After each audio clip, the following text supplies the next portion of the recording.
So, Brad, let's jump over to our next game. A huge SEC East showdown. The number one Georgia Bulldogs go on the road. I guess it's a neutral site game, but they still are the away team in this year's game. Go on the road to Jacksonville, Florida to take on the 5-2 Florida Gators. 3:30 kickoff on CBS. Georgia currently favored by 16 points. And ESPN.com gives them an 85.2% chance to win this game. Brad, we know the injury to Brock Bowers 2 weeks ago versus Vanderbilt is going to be devastating to the Bulldogs. They're going to have to make up for it with some receiver play. Thankfully, Ladd McConkey coming back stronger and stronger each week. Carson Beck getting more and more comfortable.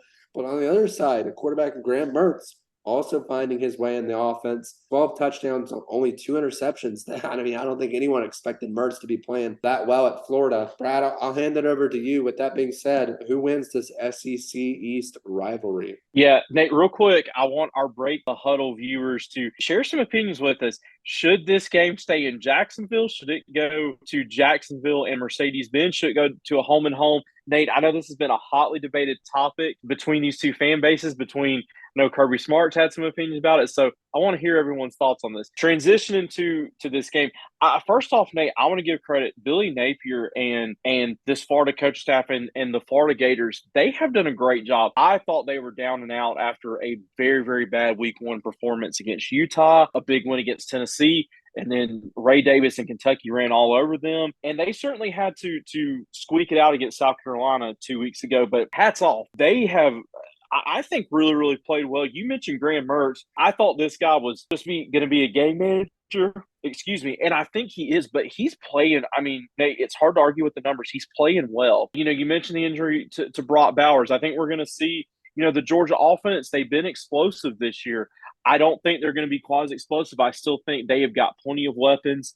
The 16 points is interesting. I could see that. I could also see this being, a close 10-point game going into the fourth quarter. So I'm taking Georgia. I think that it's really going to come down to, I think Georgia's just a little bit better defensively. I think Georgia's starting to get some of these running backs healthy, and I think that's going to be really, really big. Dejon Edwards, Kendall Milton. You saw what Ray Davis did. Even South Carolina had some luck on the ground a couple weeks ago, and I think they're just going to kind of wear down Florida. I want to give everyone a name to watch out for. He's had some playing time. He's had some moments, but I think now the Brock Bowers injury has happened, I think his role is going to be even bigger, and that is Dylan Bell. He's a wide receiver, but he's played some running back this year.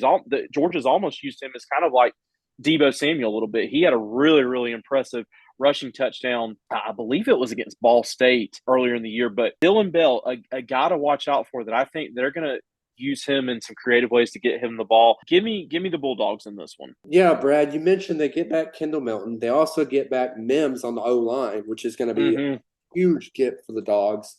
When you look at protecting Carson Beck, because Florida's going to be bringing the heat. And on top of that, they're probably not going to have to double team as much in the secondary with the linebacking core with Brock Bowers out. That's going to change a big part of what Florida's game plan is on the defensive side.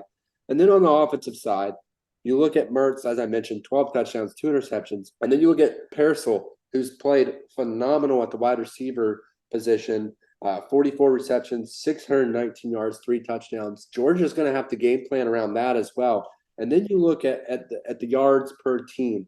Georgia only given up 262 yards on defense, 171 through the air, 91 on the ground. That's impressive. And then you look at Florida, 312 yards, 187 through the air, which is not terrible, 124 on the ground. Offensively, Georgia obviously has the edge. A big part of that being Brock Bowers. So you have to wonder going into this game, how is Georgia's offensive game plan going to transition? In the end, I still think the Dogs take it. Give me Georgia, but I wouldn't be surprised if Florida covers the spread, Brad. It's a big rivalry game.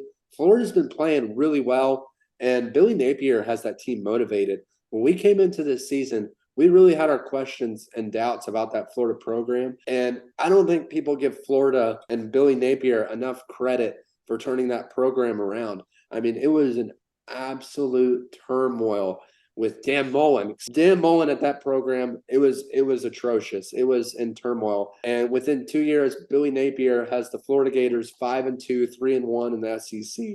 Doesn't get much better than that. And even if they do lose this game, you have to think they're on track at the end of this year and heading into next year to really be a top contender, a top 25 team again in the 2024 season, Brad.